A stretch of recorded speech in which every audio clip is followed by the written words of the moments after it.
I'm Jewish. My sister lives in Israel right now. And with everything happening, and even the fact that my sister is in danger, I'm slowly starting to realize that maybe Kanye was right. France banned any protest supporting Palestine. Germany did the same thing. And the United States, a country that's polarized and completely divided on almost any subject, is completely supported on both political sides of Israel, which is kind of scary because there is atrocities being done by Israel. You cannot deny that.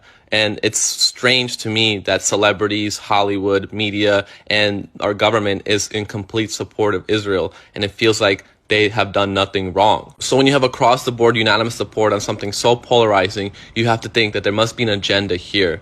Because something like this shouldn't be supported all across the board. We live in a nation of freedom of speech, and we live in a nation where we share different ideologies. So why is it that all these branches support everything so unanimously? What Kanye is saying is possibly true and might be true because what the media is pushing is completely different than what we see on TikTok. Talking to people who follow media, talking to people who are not on TikTok, they fully support Israel. Why do they fully support Israel? Because they're not getting the full scope of the news. And this is not the first time we see this. We see media being censored for an agenda. What is that agenda? I don't know. But I know that this is not okay, and what's happening is not okay. I'm not standing with any side. I'm not standing with terrorists. I'm not standing with a military state that's killing children. But I know an agenda is being pushed, and I see the agenda being pushed. This is in no way stereotyping Jewish people, and Israel is not an example of Jewish people. But there are elite Jewish people in media, and there are a lot of elite Jewish people in government who are swaying this perspective.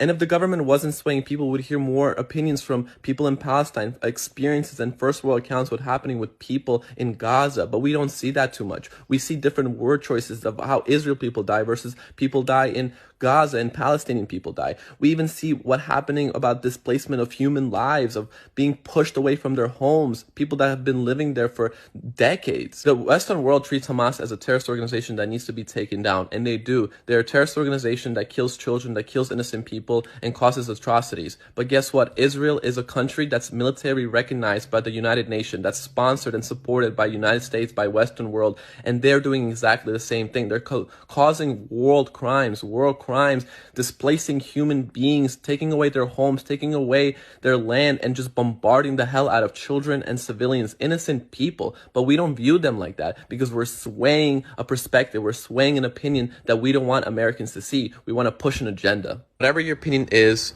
at the end of the day, do not trust government at 100%. Do not trust the media at 100% because multiple times they've been presented to show that they don't care about the people and they manipulate. They go into countries and they manipulate. They cause coups for their own agenda, for their own lining their pockets. This has been proven. This has been seen countless times.